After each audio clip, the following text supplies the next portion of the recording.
As Lynn drove off to visit her parents, I waved with a smile.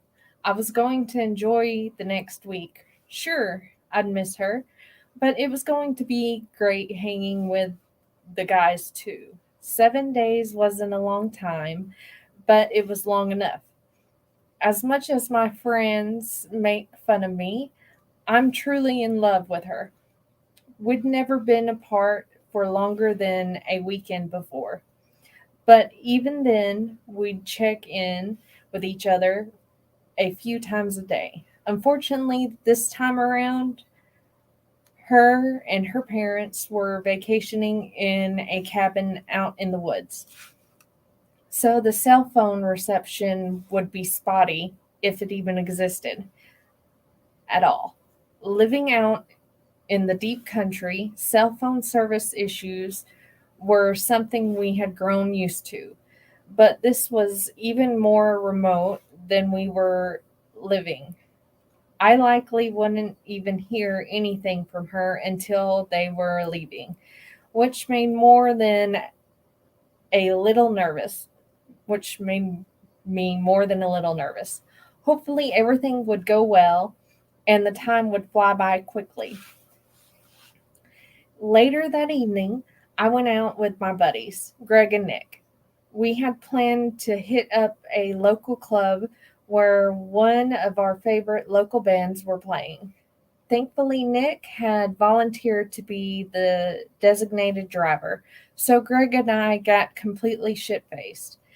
The music was amazing, as it always was, and we enjoyed the 90s grunge theme of the club. It really took us back to the old days. I even bought the band a round of drinks and talked to them for a little while. All in all, it was a damn near perfect night.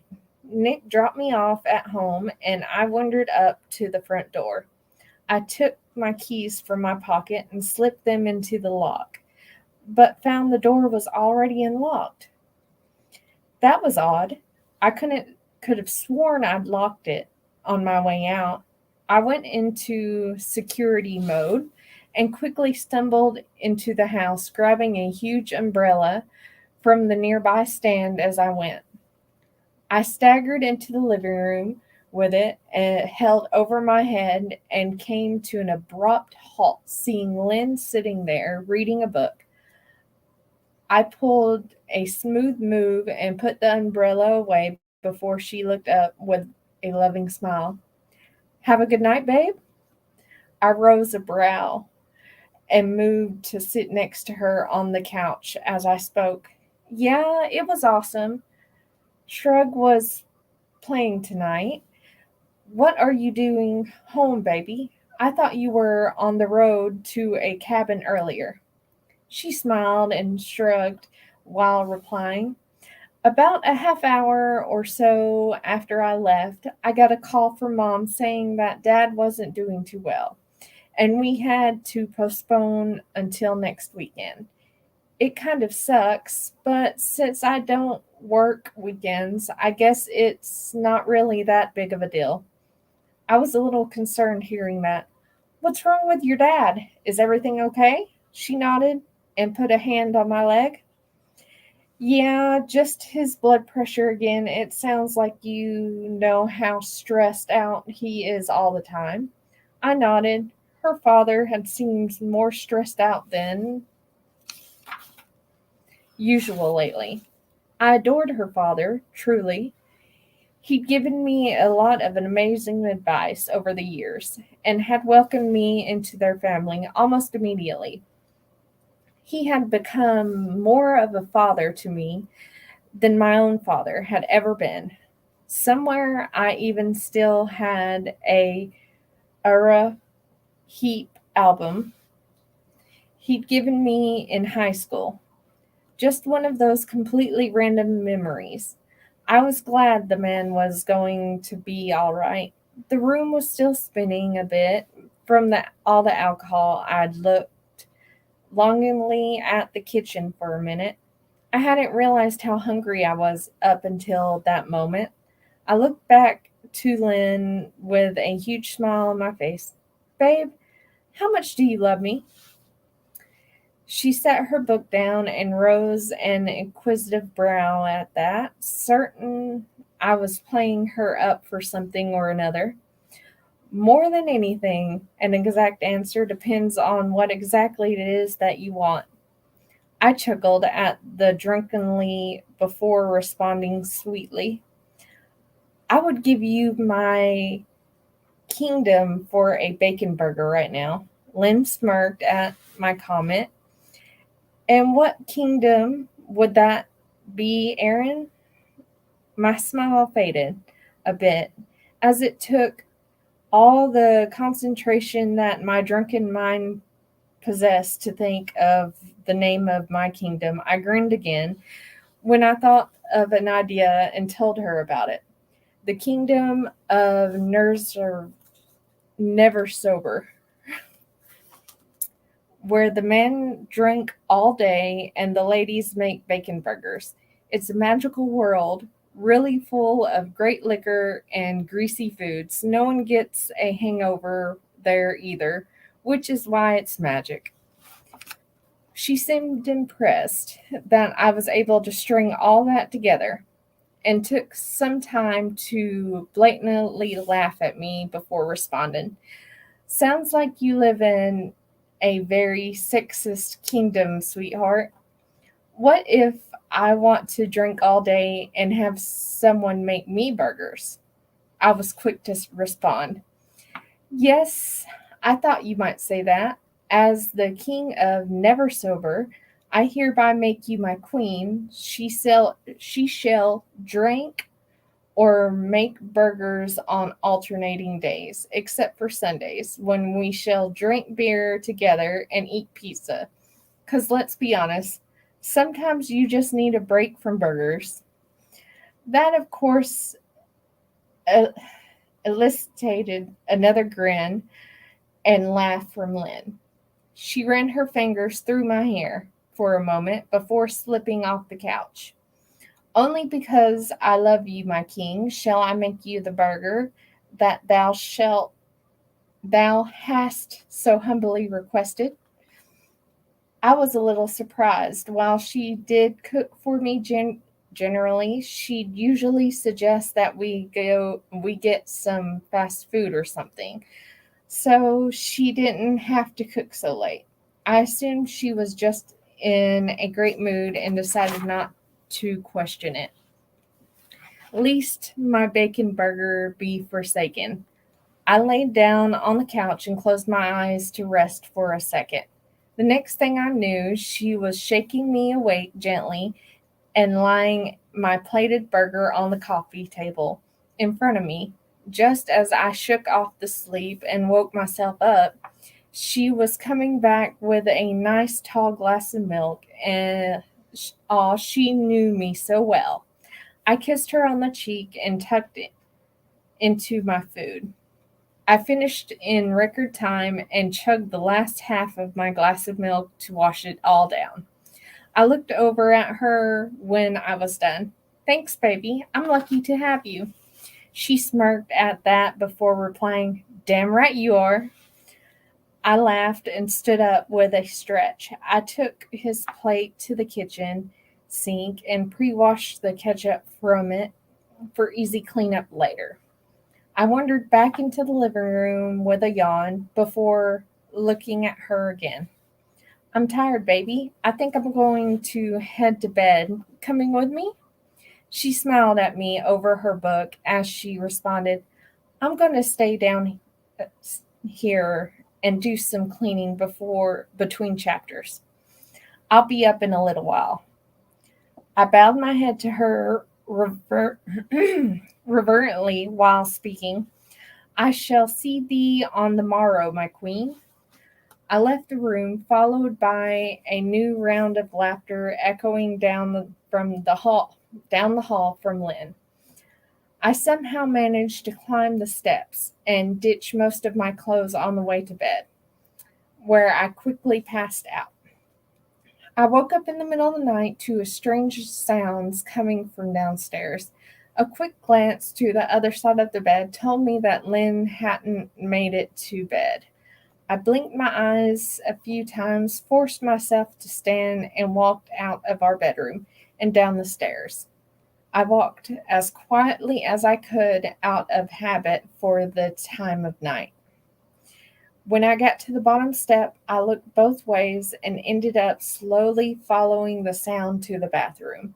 Noticing the door was cracked a little, I knocked on it before entering. Is everything okay, babe? I looked around the bathroom lazily before noticing the blood in the sink. I jolted completely awake and ran into her side at the sink. I thought I'd noticed a tooth, but before I had the time to take a decent look, she was already running hot water and washing whatever had been there down the drain. I stared at her reflection in the mirror. Oh my God, baby, what happened? She seemed pale, but otherwise okay as she responded, I'm fine, honey. It's just a nosebleed. I was concerned. I couldn't remember the last time she had had one. Do you have a headache or anything? She washed her face before responding tiredly. No, just the nosebleed. It happens sometimes when the weather changes like this. Gotta love living in Ohio. I eased a bit when I saw her give me a slight smile. I wrapped his arms around her and kissed the top of her head lovingly before talking again. Let's go back to bed and I'll rub your shoulders. If you're still feeling bad tomorrow, we'll just call a bed and Netflix day. She smiled and nodded a bit, allowing me to lead her back upstairs to the bed. As promised, I rubbed her shoulders until she fell asleep, then passed out again soon afterwards myself. I woke up the next morning and once again found her side of the bed empty. I yawned with a stretch and slipped out of bed and headed for the bathroom. I was nursing one hell of a hangover, and the best way to start the day in this scenario was with a nice hot shower. As I got in and turned on balance the temperature via the hot and cold faucets, I noticed something in the drain. There seemed to be a rather large amount of hair in there that hadn't been there the day before. It was a little odd, but not completely out of the ordinary. So I stood up and enjoyed the water flowing over my skin. I wasted about 30 minutes in there before getting out to towel off. I pulled on some flannel pajama pants and the first t-shirt I pulled out of my drawer. Before heading downstairs, about halfway down, I caught the smell of pancakes and what seemed to be bacon. Bacon twice in a row. This was like some previously unexplored version of heaven. I rushed down the rest of the steps, down the hallway, and into the kitchen. I slipped up behind her and wrapped my arms around her waist. She started startled a bit before turning around with a huge grin and a curtsy. Your greasy breakfast is nearly ready, my liege. I got a huge kick out of that and laid a gentle kiss on her sweet lips before speaking. I can't remember the last time you got up early to cook me breakfast, babe. Are you sure you're feeling okay? I was only half joking. I was still kind of worried about her from the night before. She turned back around to flip the pancakes as she responded, I'll be fine, just couldn't sleep well last night. Thought I'd surprise you with a nice breakfast. Coffee is ready if you want some. I put the bottle of ibuprofen next to the pot in the counter just in case. I sighed contently and headed for the coffee and ibuprofen as I spoke. What would I do without you, babe? She chuckled and flipped the pancakes again as she replied. I ask myself the same question every day. I smirked, poured his coffee, took a couple of ibuprofens, and went to the kitchen table to relax. Halfway through my first cup, she served me a ham and cheese omelet, some buttermilk pancakes, and of course the glorious bacon. I put a hand on her arm before she went to get her own plate. I gotta pause for a minute to plug up my computer. It's all good. Okay.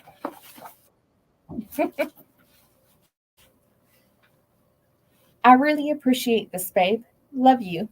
She gave me a wink before settling a quick kiss and hurrying off to get her own plate. We sat there for a while, eating and drinking coffee and making general conversation. Even though she insisted that she was feeling okay, I still couldn't help but worry about her. I convinced her to have the bed and Netflix day after all. We spent most of the day and the evening binge watching episodes of American Horror Story, one of their favorite shows. We even took turns getting snacks from the kitchen and making conversations about plot points. It was going on 3 in the morning by the time we realized it. After the last episode of the season we were on was over, Lynn kissed my cheek and slipped out of bed. I'm going to go take a bath and read for a bit. I nodded and spoke as she wandered off. If I haven't heard from you in an hour or so, I'll come check on you. I flipped through the newly added section of Netflix to find something that would catch my interest. Like always, I ended up scanning every single row of films listed, which ate up about 30 minutes of my time. In the end, I settled on watching an episode of 30 Rock. When that was over, I headed downstairs to check on Lynn. I found her in the tub reading her Kindle. The water looked a little red, but I assumed she'd used some bath salts or something, which she was known to do now and then. I sat on the closed toilet next to the tub and smiled over at her. You doing okay in here? It's been about an hour now. She lowered the Kindle to look over at me and nodded. Yeah, I just got caught up in this book. I'll be out in a bit. I kissed her forehead and headed back up the stairs to get back into bed. I watched a couple more episodes. By the time that 2 hour mark had passed, I decided to wander back down and check on her again. She never stayed in the tub for this long. She must be going for a new personal best, I joked with myself. By the time I got there, I found the bathtub empty. I glanced at the tub and noticed that there was dark red ring of film in it. There was a strange smell in the room. I couldn't put my finger on it. I left the bathroom and went in search of her. It didn't take long. She was wrapped in a towel on the couch reading. Babe, are you sure everything is okay? I just found the weirdest shit in the tub. She looked up curiously. Look, I've told you 100 times today, honey. I'm fine. Sorry I accidentally used too much bubble bath stuff. I'll rinse it out better before I come to bed so it doesn't stain. That explained the red ring, but not the smell. I decided to let it go for now.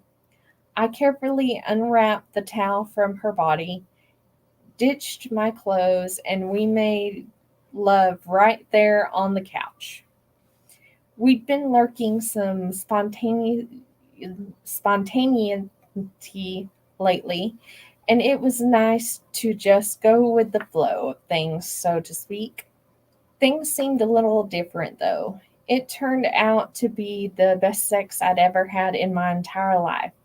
I couldn't quite explain it. Was almost like making love to another person. She'd done things she'd never done before that drove me absolutely wild. I carried her to bed where we passed out curled up with one another. Despite work, all week went like that. There was breakfast every morning, dinner every night, and amazing sex sometimes more than once a day. And of course, her random disappearances at odd times for baths and the like. There were also strange things happening more often. I found the red ring in the bath a few more times, an increasing amount of hair in the drain, and I would swear I saw a tooth in the sink the other day. I was met with increasing levels of annoyance. However, whenever I asked her how she was feeling, the strangest thing of all happened. On Thursday morning, on my way to work, that morning, I'd gotten a voicemail from her boss wondering if she was all right. When I asked Lynn about it, she told me that she had taken the week off work and maybe the manager had forgotten about it. Lynn said she'd give her a call and take care of it. I just couldn't shake the feeling that she didn't seem like herself, yet at the same time was more than enjoying this new her. That night, while we were making love, something odd happened. We were in mid kiss when one of her teeth came out, and it somehow made its way into my mouth. I gripped her face on either side carefully and was trying to break the kiss in a panic when the skin on her face seemed to tear.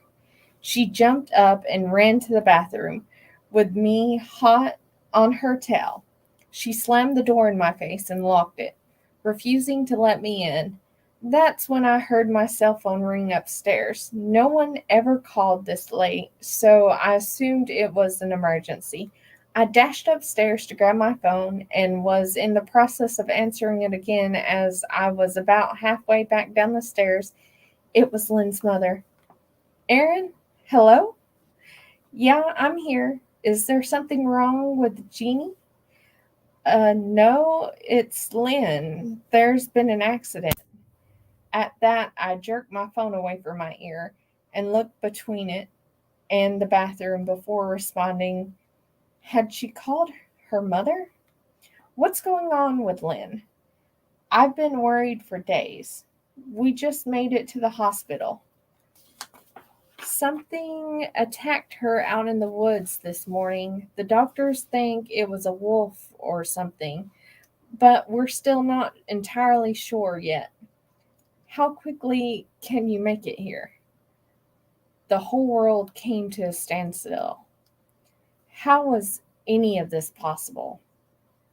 Lynn was just on the other side of that door. They just made love, for fuck's sake. None of this made any sense to me. With the phone in my ear, I slammed my foot hard enough into the bathroom door to pop the lock. As it flew open, I saw her, or at least what was left of her. Something stood there, devoid of skin, staring at me with her eyes, its mouth open into a snare, revealing a glistening hole full of broken teeth and bleeding gums. A twisted claw hand swiped out at me, ripping into the flesh of my chest. I screamed and dropped the phone as the creature tried to pull me in the bathroom. I pulled all my weight behind a boot to its left knee. It roared as it stumbled, buying me just enough time to get the fuck out of there. I could hear Lynn's mom screaming over the phone as I ran past, but there was no time to pick it up. I tore down the hallway and through the living room to the front door with that thing in hot pursuit. It was close enough that I could smell its rancid breath as it breathed on my neck. I made it to the front door, but it was locked. I ducked just as it clawed at me. Instead of wedging those jagged claws right into the wood of the front door, it wailed as it wiggled around, attempting to dislodge itself. I grabbed a nearby lamp and smashed it over the thing's oozing head, but it didn't seem to faze it much. I took off once again, this time for the back door. I made it there quickly enough and even managed to unlock it and slip out into the night as I heard the creature's screams as it thundered along behind me. Our closest neighbor was just through the woods behind the house, barely a quarter of a mile away. I'd made the journey a few times in the last year or so, and it was a short one. Right now, however, it might as well be across the country. I ducked through the bushes and under the branches all the while. I heard it crashing along, slipping now and again from the gore that clung to its feet. I could hear more sheets of quickly decaying flesh slide off it as I ran. It squished and oozed its way faster, starting to close the distance between us once again. I had no idea how close I was to the neighbor's house and wasn't sure how much longer I had before the thing overtook me. Suddenly, I made it out of the woods, that old brown and white cottage coming into view. I no sooner left the tree line when that thing grabbed me. Dark fluid soaked through the shoulder of my t-shirt as it jerked me backwards and onto my ass. It looked down at me, thick yellow viscous fluid gushing into at its mouth as its jaw unhinged to open its mouth wider than automatically possible. Just as it pulled back its claws for what surely would have been its final swipe, its bulbous head exploded into bloody, rotten chunks everywhere, and it fell atop me. I kicked it off and scooted backwards as fast as I could, not stopping till I ran into something. I looked back to see what had halted my progress and saw my neighbor standing there with a smoking double-barreled shotgun. He looked me over and turned to walk away, monitoring monitoring me. Apparently I can't speak all of a sudden, to get up and follow him.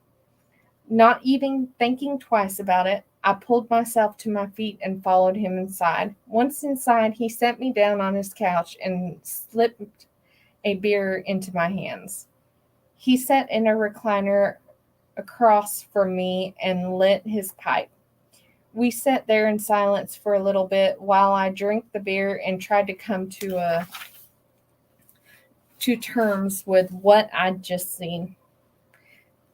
Eventually, I looked over at him, questions whirling in my brain. I started with the first thing that came to mind. What the fuck was that thing? He sighed and filled me in as best as he could. There was no name he knew to call it, but he'd killed a few of them over the years in the area.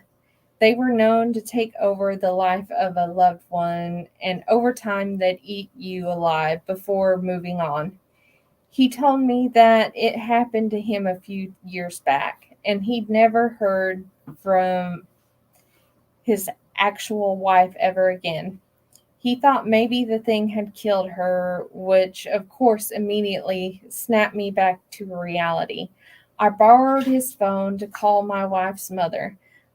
I calmed her down long enough to tell her I'd be on the way to the hospital and I'd explain everything when I got there. My neighbor drove me back to the house and even came inside while I grabbed my keys and packed a few things. Before I left, I locked up and thanked my neighbor for his assistance. He promised to tell me more about the creature when I came back. Lynn and I decided to move in with her parents for a while. Jean and I took care of the the move while Lynn's mother took care of her. I never did speak to my neighbor about the creature. I just couldn't handle my any information than I'd already had. To this day, I see my wife in a different way. When I stare into her eyes, all I can see is that creature looking at me in the bathroom. I never told her and her family the truth of what happened to me. I made up lies about a stupid injury and they didn't ask a lot of questions. This morning I went to take a shower and noticed a foul smelling ring in the tub. Her mother made a grand breakfast that morning. I can't shake the feeling that there's something different about her.